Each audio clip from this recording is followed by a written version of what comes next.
So yun, magandang gabi sa lahat ng mga nanonood, ng mga taga Luzon, Visayas, Mindanao and taga Davao. So gusto ko lang i-flex sa inyo yung lugar natin dito sa Davao City kapag umuulan. So kanina sobrang lakas ng ulan, pero after 1 hour or 2 hours wala na, pupa na no. So dito sa Davao City, bahain rin naman ang lugar namin dito, just like Manila and some other parts of the Philippines. Kasi nga tayo dito, ang Davao City is din siya below sea level or sea level. Actually itong kinatatayuan natin, dati itong lubog talaga to sa tubig dagat no. So ito ay reclaim lang no, kaya hindi na siya abot ng tubig dagat. So reclaim no, so parang earth fill embankment, mga ganun, soil embankment, ano ba tawag, basta reclaim, alam niyo na yun.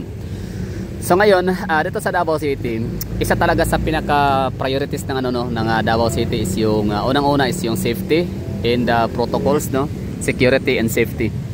Kasi alam niyo naman talaga ang Davao City is situated ho siya sa red spot ng Pilipinas, which is Mindanao Island. So kahit pa sabihin natin na Davao City is the safest city, still hindi pa rin siya pwedeng mapakampante yung gobyerno natin dito para panatilihin yung ating kaligtasan, seguridad ng mga Davaoenyo no. Kasi andito nga pinakamayaman na siyudad sa Mindanao, ang Davao City, pang-siyam na pinakamayaman sa buong Pilipinas na siyudad, at pinakamalaking GDP no sa buong Visayas and Mindanao region, ang Davao City. So ngayon, kapag progressive ang isang syudad, panigurado yan, marami talagang ma-attract no? Mga criminal magnets ho talaga yung lugar na yan. Marami talagang mabakasakaling pupunta papasok sa loob ng progresibong syudad para maghasik ng lagim no? Yun na nga, magnakaw, mang-snatch, mang-pickpocketing, mang-hold up, mang-kidnap, robbery no? Extortions. So yun po yung yun po yung mga ginagawa ng mga masasamang elemento na pumupunta sa mga progresibong syudad, 'di ba? Kita niyo naman ang progresibong syudad ng Cebu, progresibong syudad ng Kamaynilaan, 'di ba? Napakaraming mga crime rates na naitala sa lugar ho nila, gawa nung doon ang maraming mayayaman. Meron nga kung nabasang komento no na nakakatawa siya na in some point na proud siya no na maraming snatcher sa lugar nila. Kasi ang indication daw noon is progressive yung city, ibig sabihin marami daw mayaman, kasi kaya maraming mga nagpupuntahan doon ng mga dayo para mang-biktima, mang-snatch, mang-pickpocketing, di ba? Well, may point siya, kasi yan naman talaga actually isa sa rason talaga bakit maraming maraming naiinggan yung mga mang-hold up, mang-robbery, mang-kidnap, mang-extortion no, dahil nga sa maraming bibiktimahin no, maraming potential na pwedeng mataas ang potential ng magiging victim nila or end target. So dito sa Davao, ganun din sa Davao, mayaman din no, pero syempre hindi tayo proud diyan na dahil mayaman ang Davao City is maraming hindi siya no. Kung sa inyong lugar happy kayo sa yung nag-comment hindi ko na lang babanggitin yung syudad na kung saan siya, kung ano yung syudad niya na kanyang pinagmamalaki, na dihamak daw na mas mayaman ang syudad nila kumpara sa syudad ng Davao City no. Kung sa usaping GDP parang scam daw ganun no, di siya maniniwalang halos kalahati yung gap ng kanilang syudad compare sa GDP ng Davao. Gap na yung GDP tsaka nila tsaka GDP ng Davao, yung gap is nasa kalahati lang So hindi siya maniwala noon, hindi niya matanggap yun kasi katiwiran niya daw ang kanyang pruweba, evidence, kanyang proof na mas mayaman ang syudad nila kumpara sa Davao City. Kasi dito sa Davao City wala daw mga pickpocketers, wala daw mga snatchers.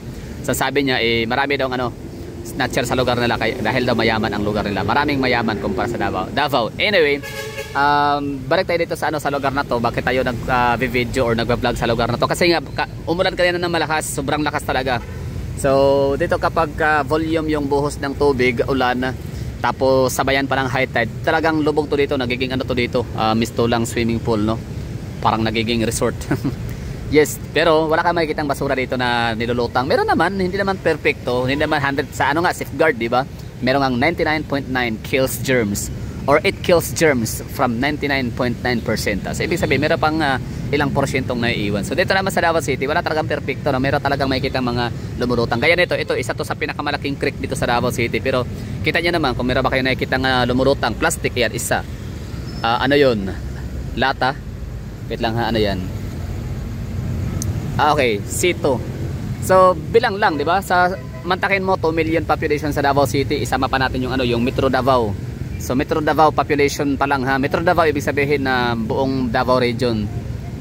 parang nasa ano, hindi bababa sa 3.8 million, no? So what more ang mga taga Socsargen, idagdag pa natin, pupunta ng Davao, dito na mamasyal, dito na ninirahan ng iba, nag-i-invest, nagninegosyo, iba dito ay nag-aaral, di ba, nagtatrabaho. So sobrang dami ng ano population sa Metro Davao. So pero di ba kita mo walang masyadong basurang makikita na lumulutang. Yung mga lumutang iba diyan, mga dahon naman, okay lang naman yan kasi biodegradable naman eh. Hindi naman yan sila nakakalaso, no, sa mga ano natin, mga elemento sa dagat, no.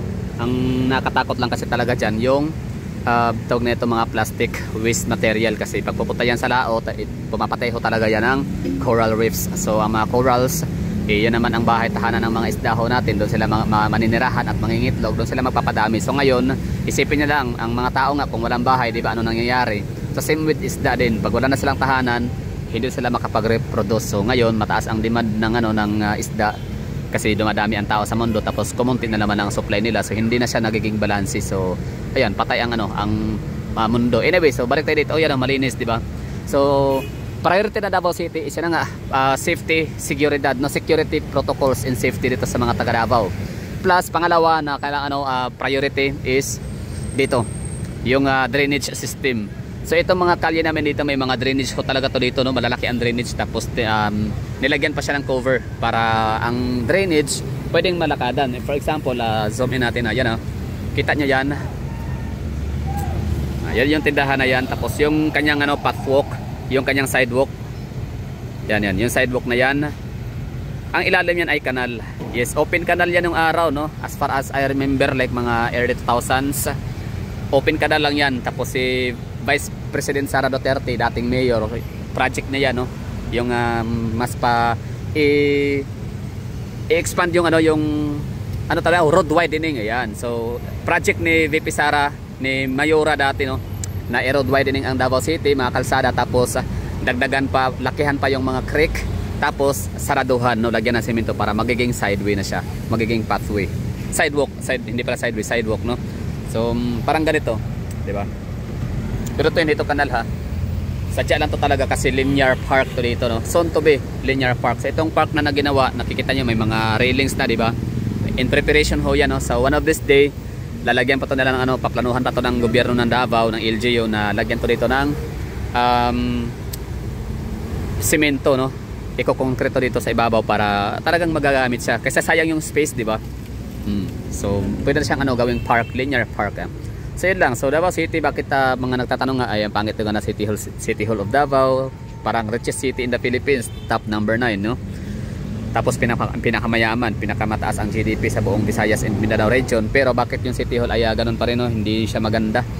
Bakit walang expansion? Well, yun nga, ang priority na Davao City is yun nga, number 1, malaking budget, no, napakalaking portion, napakalaking amount po talaga pupunta sa confidential funds para mapanatili ang peace, security sa Davao City.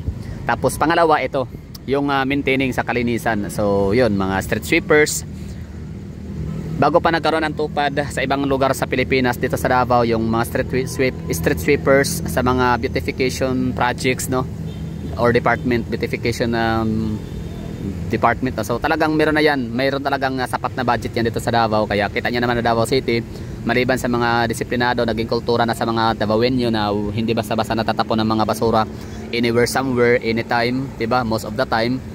So yun din ay nakakatulong din ang pagpapamanatili ng budget, no, para sa mga taga-walis, taga-cleaners, no, sa mga taga-walis, street sweepers. So yun, maintenance, no. So yan ang pangalawa. Pangatlo, ano pa ba? Ito akin lang, ha. Maaaring hindi talaga pangalawa ang maintenance, cleanliness, isness to godliness na project, priority sa Davao na budget. Pero sure ako sa number 1, security, peace and security, which is agree ako doon, okay ako doon, no. Kasi yan naman talaga ang kailangan. Ang sarap kayang mamuhay sa isang napakalaking syudad, napakayaman na syudad, na ligtas ka, diba?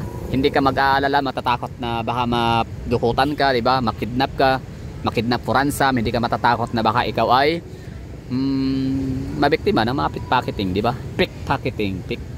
Anyway, so yun na. Ang ganda, di ba? Ang ganda ng namin, kanal dito. Tapos wala kang maamoy burak, di ba? Wala amoy burak. So ibig sabihin ngayon low tide, no, kasi ang bilis nag-subsides ng baha dito sa area na to. Di ba? Wala nang tubig baha. So ang bilis nag-subsides, tapos ang daloy ng tubig napakabilis papuntang dagat. So ibig sabihin low tide ngayon.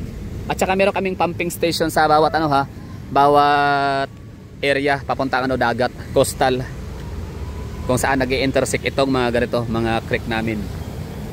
So yun lang siguro, maraming thank you. So ngayon naiintindihan nyo na ng mga hindi taga Davao na nagsasabi na pangit ang City Hall namin, aming City Hall, no? Kung saan nagtatrabaho ang ating mga butihing mayor. So yun ang ano, priority nila, hindi ang pagpapaganda, hindi sila magarbo, paastigan ng City Hall. For example, itong House of the Senate, di ba no? Ang laki ng budget. Ito mga kupal ng mga senador, hindi naman talaga magagaling mga pasaway. Di ba? Ang iba, mga tamad, wala talaga. Hindi ko na nababanggitin kung sino-sino. So siguro lahat naman tayo, meron tayong mga mapipinpoint no na sino ba yung mga walang kwenta, di ba? Ang iba, marami nasasabi na walang kwenta si Risa Hontiveros. Marami nasasabi na walang kwenta si Bong Revilla, ganun din si Lito Lapid, walang kwenta si Bato, sino pa, si Ruben Padilla. So marami tayong ano, subjective yan So depende sa atin kung sino yung ano natin sasabihan na walang kwenta, na nagsasayang lang ng taxpayers money, no? So sa akin, marami, no? Hindi ko na lang babanggitin. Siyempre, I'm from Davao City, so Duterte yung ano natin, no, aking political color. So okay lang yan, ganun talaga. Hindi naman talaga tayo pwede lahat magkasama-sama sa paniniwala at kulay ng politika, kasi nga Pilipinas tayo, no?